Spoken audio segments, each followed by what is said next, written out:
This is art for everybody. That's why we're making this, right?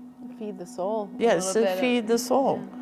I believe that art should be something that anyone should have access to.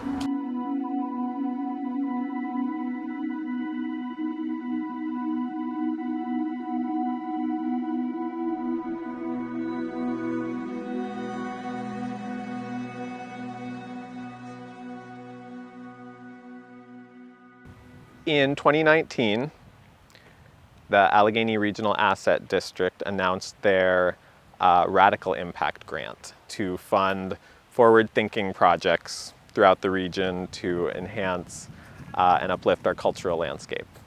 We received upwards of 80 applications from artists and artist groups, and we convened a selection panel made up of representatives from local arts organizations and voices from the community to select the final 8 awardees for our Art in Parks program. For Emerald View Park, we had 2 artists. We had the artist team of UA Designs, made up of Alison, Zapata, and Oreen Cohen, and we had Ruffner. This project, A Monument to Pittsburgh Youth, involved working with over roughly 60 to 100 teenagers and youth at Brashear High School. The artist that I collaborated with is a phenomenal public school teacher and artist themselves. Their name is Jenny Canning. Much love. They were really generous in allowing me into their classroom to work with the students and develop relationships over about a year. We discussed the monument crisis. We talked a lot about youth participation in public art and what that could look like. They had questions about art in parks or in public spaces that you just walk up to and you look at it. And their questions were kind of like, I don't really know how to interact with that, or I don't really know what it does. So one of the things that we talked about was adding a bench to the space so that people could sit, people could hang out, people could relax. Sometimes art can be one of those things where you're like, I'm not sure if I'm supposed to touch it. That's the other thing with the height of the pedestals. Have the height of them being height of small kids, different heights of people, but they're all at a level where you can touch and interact with the work. And each student took aluminum cast of their own hand. The hands were really important. I cast them at Carrie Furnace with the team of folks there and the artist Gwen Sadler. The pedestals or diamonds that you see in the piece came from this idea of from steel we forge diamonds. So growing up, Steel Town, a lot of artists around Pittsburgh are using steel as a material, referencing steel as a material a lot. One of the things I really wanted to do with the steel was make it really poppy, really vibrant, really bright, colorful, and kind of match the personalities and swag and just like energy and bring some color to the space. So one of the really important things was like, how are we gonna sign this, right? So each one of the students made a tile, kind of thinking about tagging or graffiti. During the time that I spent with the young people who worked with me, we had one of the young artists pass away from suicide. This really took on also a site that is a memorial site for that particular student, for their friends, for their family, anybody who's going to access that space. It's something I think a lot about in this work, right? We were building something together, and when you lose somebody in that way, how do you honor them, honor all the people that did the work alongside them, who are their friends, who care about them. And I think art can be one of the really few places that people have to go to kind of begin to make sense of things. And that is the other reason that I really wanted to make sure everybody was included.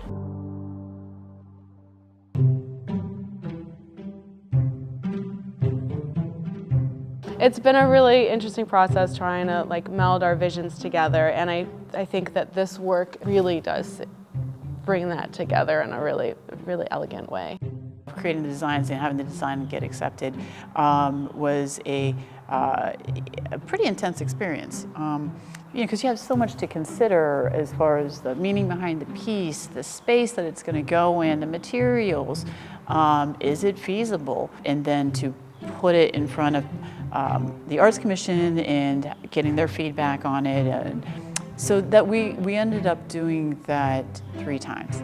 So, and that was 3 different sculptures. 3 different sculptures, a harrowing experience. The visuals, the aesthetics of it has changed, but the concept, I think, has been consistent throughout the whole thing. And it's talking about the steel industry, just industry in general in Pittsburgh, and then women in that field. The Rivers of Steel Boss Building has an incredible archive of the history of steel and industry in Pittsburgh, and we dug through boxes of all sorts of like paraphernalia from like the Steelworker Union, and the most intriguing things were their newsletters, the union newsletters. I mean, they were like poetry written by these steelworkers, and they're about their time working in the mills. Images of women working in the factory as like rigging, like with chains and hoists and stuff. So there's this image of them like in the field, like, industrial garb on, and then juxtaposed to it on the next page is an image of them at home with their family surrounding them, and it's soft. By the time women were in the industry, it was like the 70s, like late 70s or so, and like they, it was like a lacy, flowery wallpaper, lacy, flowery like table coverings, and we're just like, changing of garb from industry into the home, and as mothers, that really like spoke to us. I mean, like under my clothes, I wear a whole other set of clothes that I could take off and go pick up my daughter at 2 o'clock from daycare. Right, quick shifts, right? So you're working, and the idea behind the lace as well is, right, so that's a handmade item. So these, working with the hands to create these something very delicate, and also working with the steel. The steel workers in their newsletters would, write poems and stuff, and that was a huge jump off point also for this work. There's two sort of poems or statements. So there's the David Oppenheim poem from 1912. The women's suffragist movement, are protesting for equal rights and unionization, and they had, in their rallies, they kind of adopted the statement in the poem. Hearts starve as well as bodies. Give us bread, but give us roses too. Originally, we were talking about planting roses in the garden, so they would climb up this trellis, but it wasn't possible because it's just not the location for roses to grow and be fruitful. Yeah, right. Yeah. From the beginning of the process, it's been great to communicate with the artists back and forth, understand their vision. Our team has sort of the plant expertise. We can kind of say, oh, this would be beautiful, but based on the conditions of the site, we think maybe this other plant might achieve a similar purpose, but do better, be a healthier plant, and live for a long time. We put out a call for scrap metal from the community to put their scrap metal as a part of this sculpture. Over the past year and a half, all the different aspects of weaving people in the community members into this art piece, I think it just makes it more alive, and it really does have the spirit of a lot of people in this piece.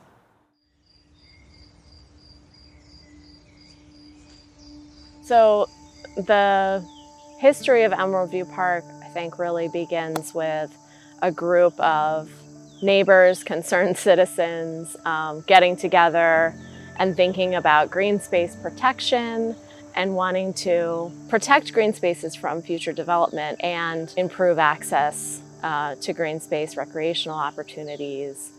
In looking at the topography of Mount Washington, it sits up on top of a hill, and it's surrounded, because of the topography, by all of these woods. Previously, of course, back in the early 1900s, the front face of Mount Washington was completely denuded of trees due to the coal mining that had occurred. There are very early examples of concerned citizens wanting to reforest the hillside.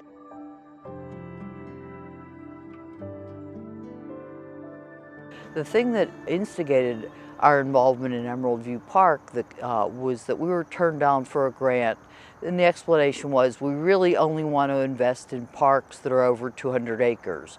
And we had a series of 5 named parks, 17 acres, 30 acres, little bits, and then we also had a good deal of publicly owned land that wasn't classified as anything. So I said, let me just add up these units of land and see what we have up here that's already in the, we don't have to buy land, we didn't have a budget, but let's just see what could become this park. And it ended up being over 200 acres, so that was where the project was born in 2001, 2002. By 2016, our park was embraced by this other organization, Pittsburgh Parks Conservancy. With that group, we were due to create a more intricate or more detailed master plan, which is sort of a key. We have to have that in order to reach out for certain areas of fun. We have to show our seriousness as a community. That was a year-long process. It was conducted by the City of Pittsburgh, Department of Public Works, which really has ownership of all the city parks. Well, and I think for us, it's always really important we always make the point that we are a nonprofit partner to the city. We do not own any of Emerald View Park.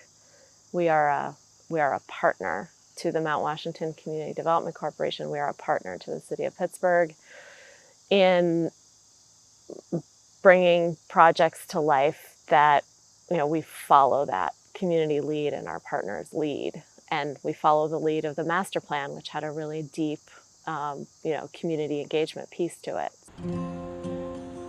Hi. How are you? Good. What are you ladies up to? We're building a bench. Okay. Yeah. I love art in parks. I think it's good just for the kids to see. Just kind of open their minds and their horizons to arts and crafts. Art is a form of releasing your emotions. People keep things built up so much, and when you do art, I think it shows what you're expressing, what you're feeling. It makes you feel good. It does. Skylar and I came up almost every other day, and we've seen how much more they did. Then I didn't come up for a couple of days. I come up and I see all these hands, and I'm like, oh wow, look at that. One of the things that happened along the way in some of the conversations and the meetings that we had is a lot of adults would ask the question of, well, aren't young people going to come to the space, and aren't they going to graffiti it, aren't they going to tag it, aren't they going to ruin it, blah, blah, blah, blah, blah. And what's been really cool is it's definitely been interactive the entire way. So I was advocating for the young people I worked with. We built the site, tons of young people out on the site, and we had some pieces of the project hands go missing, and we'll replace them. That's horrible. They can't appreciate it. Something as nice that somebody took the time to do it and beautify the park. That's so disrespectful. I would like it to be something that stays intact because a lot of people worked really hard on it. The City of Pittsburgh is in charge of the maintenance of all of its assets, including its public art collection. We do that with the budget we have. So in an ideal world, we would be able to conserve and maintain all of our art in perfect condition. That's not the world we live in, but we hope that the visitors to parks will enjoy and respect the art and make that job a little easier. This is our second project working with the City of Pittsburgh. They have been supportive in the ways and means and capabilities that they are able to support us. Working with any government agency is tricky and has their own, it's a whole bureaucracy in their perspective also. Like, who cares about this public art project if we have a bridge to build, or, there are other more important concerns. So we're really grateful for those on staff that have worked on, Tony and Sarah, who have worked on who have worked really hard to get the approvals, to work through the processes with us. There's key points with the city resources that would make this process so much more streamlined. To have the sculptures protected, you know, some type of barrier in front to keep cars out of the garden. Which was one of the main concerns of the community, more than what it looked like, was that cars drive into this parklet. It's a lovely place, but unfortunately there are some issues with cars going over the curb there into the garden.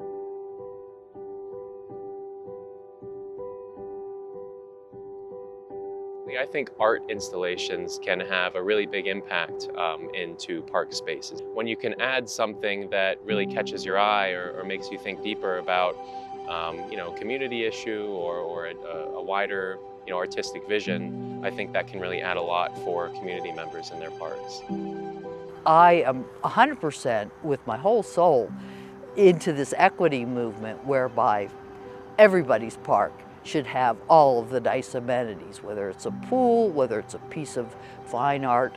Again, some of the argument from the old timers here is we never had it, this is new, this is upsetting, but I think that it's something that we have to expose our young people to, and living with art is something that I believe in.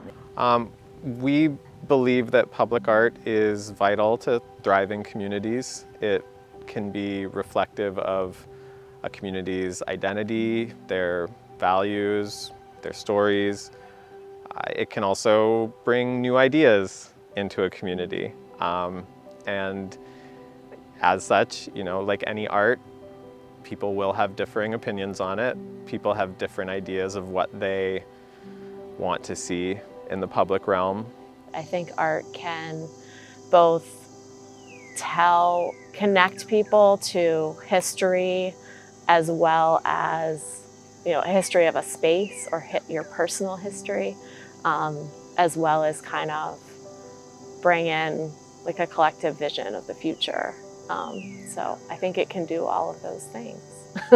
Overall, my hope for the space is that we can just see more publicly funded, publicly supported, both by the community members and by people who are building, so artists, young artists, older artists, in tandem, that is free and open access. Would I do this again?